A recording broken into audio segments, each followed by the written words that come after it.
তোমাৰ উশাহতে যে মই বিলীন হওঁ,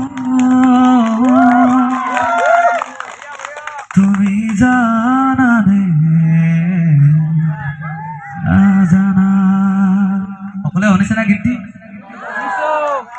সকলোৱে সহযোগ কৰিব। তোমাক দেখি মোৰ জাগে মায়াবী আশা,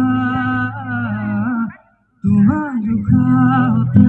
যে মই বিলীন হওঁ, তুমি জানানে নাজানা।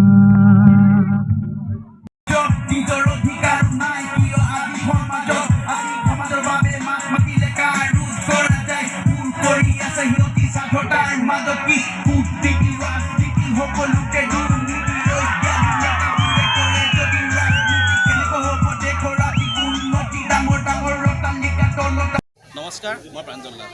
মই বৰ্তমান আজি উপস্থিত আছোঁ বোকাখাট সমজিল্লাৰ বোকাখাট সমষ্টিৰ নিকটৱৰ্তী অঞ্চল নিকৰিঘাটৰ এক প্ৰাকৃতিক পৰিৱেশৰ মাজত। মই কিয় উপস্থিত আছোঁ এই প্ৰাকৃতিক পৰিৱেশৰ মাজত সেয়া জানিবলৈ হ'লে আপোনালোকে আমাৰ এই প্ৰতিবেদনটো সবিস্তাৰে চাব লাগিব। মোৰ সতীৰ্থ কেমেৰা পাৰ্চনে দেখাব ইয়াতে যথেষ্ট সংখ্যক লোকে লোকাৰণ্য হৈছে। মোৰ কেমেৰা পাৰ্চন সতীৰ্থক মই দৃশ্যটো দেখাব গৈছোঁ। বয়োজ্যেষ্ঠৰ পৰা আদি কৰি বিভিন্ন দল সংগঠন, বিভিন্ন অনুষ্ঠানৰ লগত জড়িত ব্যক্তিসকল আহিছে, ছাত্ৰ ছাত্ৰীসকল আহিছে, বিভিন্ন নৃত্য গীতৰ লগত জড়িত ব্যক্তিসকল আহিছে। আৰু বিশেষকৈ মোৰ কেমেৰা পাৰ্চন ফটোটোক দেখাবৰ কাৰণে অনুৰোধ জনাইছে। এখন ইয়াতে বেনাৰ লগোৱা আছে আৰু কিমানজন গোপীনাথ মিলি হ'ব বাঘৰ বলি, এনেধৰণে বিভিন্ন শ্লোগান তেখেতলোকে প্ৰতিস্ফুট কৰিছে। তেখেতলোকে আৰ্টৰ জৰিয়তে চৰকাৰক দেখাব বিচাৰিছে, বিভিন্ন ধৰণৰ তেখেতলোকে ইয়াতে হৰ্ডিং কৰিছে। গতিকে মই এই বিশেষ অনুষ্ঠানৰ যোগেদি সম্পূৰ্ণ দৃশ্য আপোনালোকক পোনপটীয়াকৈ দেখাই যাবলৈ অনুৰোধ জনাম। আৰু মোৰ সৈতে কেমেৰা পাৰ্চনক মই এই দৃশ্যসমূহ দেখাবলৈ অনুৰোধ জনাইছোঁ। আৰু মই কথা পাতিব চেষ্টা কৰিম। ইয়াৰে উদ্যোক্তা সমিতি আছে, মই পোনপটীয়াকৈ ইয়াতে উপস্থিত আছে যিহেতু কাজিৰঙা বৃহত্তৰ ভূমি মানৱ অধিকাৰ সুৰক্ষা সমিতিৰ আহ্বায়ক সমিতিৰ উপদেষ্টা প্ৰণৱ দলে ডাঙৰীয়া। মই প্ৰণৱ দলে ডাঙৰীয়া পোনপটীয়াকৈ জানিব বিচাৰিম, কওকচোন এই অনুষ্ঠানটো আপোনালোকে আৰম্ভণি কিহৰ কাৰণে কৰিছিলে আৰু ইয়াৰ মূল উদ্দেশ্য কি হ'ব পাৰে? এতিয়া যি মুহূৰ্তত আমি দেখা পাইছোঁ, আমাৰ বৃহত্তৰ অসমীয়া জাতিৰ সকলোবোৰ ৰীতি নীতি সংস্কৃতি ৰজাঘৰীয়া এটা বিনোদনৰ পাত্ৰলে বা পদাৰ্থলে তেখেতসকলে ৰূপান্তৰ কৰিছে। আৰু আমাৰ সংস্কৃতিক আমি তেনেকৈ বেপেৰুৱা কৰিবলৈ কেতিয়াও এৰি দিব নোৱাৰোঁ। সেইকাৰণে বোকাখাটৰ উদীয়মান যুৱক যুৱতীসকলে মিলিত হয় কাজিৰঙা গণ উৎসৱ হিচাপে বোকাখাটৰ জনগণৰ জীৱন্ত সংস্কৃতিক ৰাইজৰ কাষলৈ লৈ যাবৰ কাৰণে এটা ৰেজিষ্টেঞ্চ হিচাপে গঢ় দি তুলিবৰ কাৰণে কাজিৰঙা গণ উৎসৱৰ সৃষ্টি কৰা হৈছে। আৰু ইয়াত দ্বিতীয় অধ্যায় কাজিৰঙা গণ উৎসৱৰ, আৰু ইয়াত এইবাৰ বৃহত্তৰ নৈপৰীয়া দ অঞ্চলৰ ৰাইজে একত্ৰিত হয় নিকৰি অঞ্চলত এই উৎসৱ পালন কৰা হৈছে। যিটো অঞ্চলক কাজিৰঙাই বলপূৰ্বকভাৱে হস্ত সংযোজনৰ আওতালৈ আনিবলৈ চেষ্টা কৰি আছে, য'ত আমাৰ ককা আইতাৰ মৰিশালী এতিয়াও ইয়াত বিৰাজমান, আমাৰ আজু ককাৰ ইয়াত স্মৃতি জড়িত হৈ আছে, ইয়ায়ৰ স্মৃতি জড়িত হৈ আছে। এইবোৰ অঞ্চল আমি কেতিয়াও কাজিৰঙাক এটা বাঘ প্ৰকল্প কৰিবৰ কাৰণে বা হস্ত সংযোজন কৰিবৰ কাৰণে এৰি দিব নোৱাৰোঁ। কাজিৰঙাৰ বন্যপ্ৰাণী জীৱিত ৰখাৰ দায়িত্ব জনগণে অতীজৰ পৰাই পালন কৰি আহিছে। আৰু এতিয়া আমাক ইয়াত বাঘৰ বিচৰণৰ এটা থলী কৰি, যেনেকৈ গোপীনাথ মিলি ডাঙৰীয়া কেইদিনমানৰ আগত বাঘে খালে, তাৰ আগত আমাৰ বহুজন লোকক হাতীয়ে মাৰিছে, গড়ে মাৰিছে, কিন্তু চৰকাৰৰ ফালৰ পৰা কোনো গুৰুত্ব দিয়া দেখা নগ'ল। সেইকাৰণে এয়াই শেষ মৃত্যু হওক বুলি কাজিৰঙা গণ উৎসৱে এটা দাবী উত্থাপন কৰি সাংস্কৃতিকভাৱে চৰকাৰক তথা অসমৰ জনগণক সজাগ কৰি তুলিবলৈ এটা প্ৰচেষ্টা কৰিছে যে আমাৰ ৰীতি নীতি সংস্কৃতি, কৃষিবান সংস্কৃতি আমাৰ লগত থাকিব লাগিব। আমাৰ অধিকাৰৰ কাৰণে আমি গীতে মাতে সকলো ধৰণে আন্দোলনেৰে আমি একেলগে আগবাঢ়িব লাগিব। আৰু সেয়া নকৰিলে কিন্তু এইখন চৰকাৰে আমাক যে অজগৰে গিলাদি গিলিব সেই কথা স্পষ্ট হৈ পৰিছে। সেইকাৰণে কাজিৰঙা গণ উৎসৱ এটা প্ৰতীক হৈ ৰওক বোকাখাটবাসী তথা অসমবাসীৰ কাৰণে। সকলো অঞ্চলতে ৰাইজে নিজৰ উৎসৱ পালন কৰক। আধুনিক আৰু আমাৰ সাংস্কৃতিক ঐতিহাসিক দুয়ো পৰম্পৰাকে মিলিত কৰি আমি আৰু আগুৱাই যাম বুলি আমি আশা ৰাখিছোঁ। আৰু সকলোকে আমি এনেধৰণে ইয়াতে কেৱল যে প্ৰতিবাদমুখৰ হৈছে এনে নহয়, ইয়াতে সংস্কৃতিৰ সাধনা হৈছে, গীতৰ সাধনা হৈছে, বিভিন্নজন বিষয়ববীয়া ইয়াতে উপস্থিত থকা প্ৰত্যেকজন বিষয়ববীয়ে ইয়াৰ সুন্দৰভাৱে মন্তব্য প্ৰকাশ কৰিছে লগতে লোক সংস্কৃতি দাঙি ধৰা হৈছে এই অনুষ্ঠানত যিহেতু বিভিন্ন গীত নৃত্য পৰিৱেশন হৈছে বিশেষকৈ মিচিঙৰ যি গুমৰাং নৃত্য পৰিৱেশন হৈছে আমি সেয়া পোনপটীয়াকৈ আপোনালোকক দেখাবৰ কাৰণে চেষ্টা কৰিম লগতে ইয়াতে খন্তেক সময় আগতেই ইতিমধ্যে আমি ৰেকৰ্ড কৰিছোঁ মোৰ সতীৰ্থ কেমেৰা পাৰ্চনে ইয়াতে কাৰ্বি আংলঙৰ পৰা অহা দুজন সংগীত শিল্পীয়ে গীত পৰিৱেশন কৰিছে স্থানীয় গীত পৰিৱেশন কৰিছে সকলোৱে প্ৰতিবাদমুখৰ যি কণ্ঠশিল্পীসকল আছে তেখেতলোক আহি ইয়াত উপস্থিত হৈছে ৰাইজৰ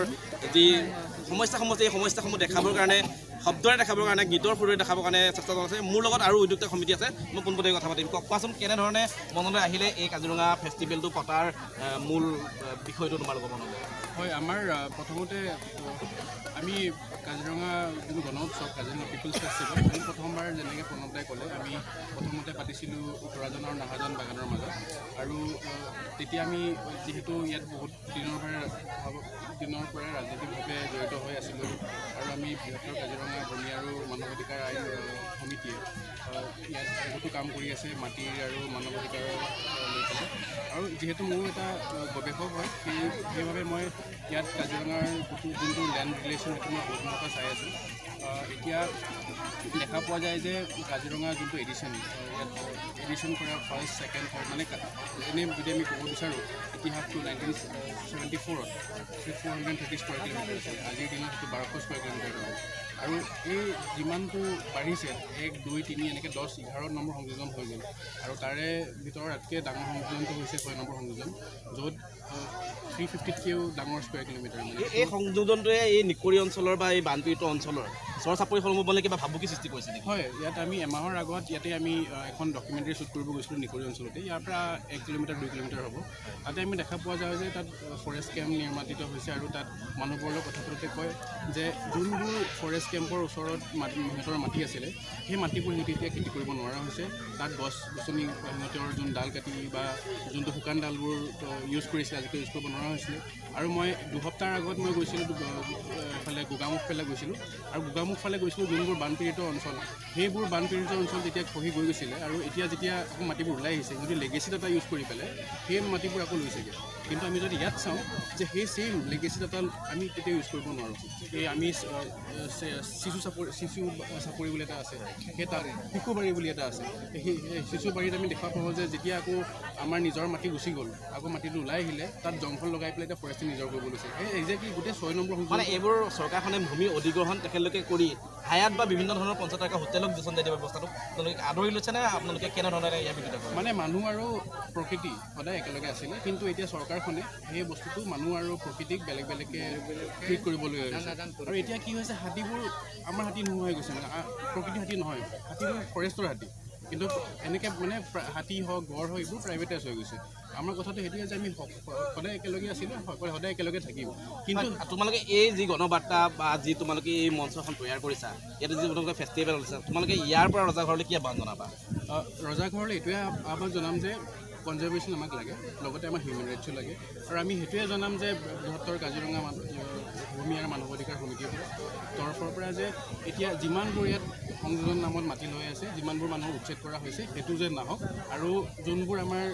দাঁতিকাষৰীয়া জনগণ আছে সেইবোৰ আমি টাউনত পতা নাই গাঁৱত কিয় পাতিছোঁ যে দাঁতিকাষৰীয়া জনগণবোৰৰ উচিত যোনটো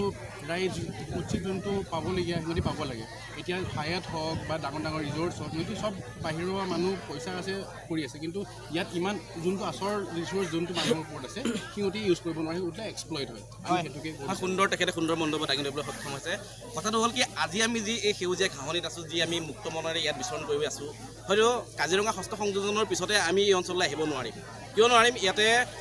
প্ৰশাসনৰ বিভিন্ন নিয়ম নীতি লাগু হ'ব সেইকাৰণে এই লোকসকল বৰ্তমান শংকিত হৈছে আৰু এই ফেষ্টিভেলৰ দ্বাৰা তেখেতলোকে চৰকাৰক এটা কথাই আহ্বান জনাব দিছে যে শান্তিপ্ৰিয়ভাৱে এই যি নদীৰ কাষৰ মিচিং জনগোষ্ঠী বা বিভিন্ন আদিবাসী জনগোষ্ঠী ভাই ভনীসকলে যিদৰে শান্তিপূৰ্ণভাৱে এই সেউজীয়া ঘাঁহনি সুন্দৰ এই হাবি জংঘলৰ মাজতে তেখেতলোকে জীৱন জীৱিকা কৰি আছে ইয়াৰ প্ৰতি যাতে ভাবুকি নানে এনেধৰণৰ চৰকাৰখনে যাতে কঠোৰতম ব্যৱস্থা গ্ৰহণ নকৰে ইয়াক লৈ তেখেতলোকে প্ৰতিবাদমুখৰ হৈছে আৰু মন্তব্য প্ৰকাশ কৰিছে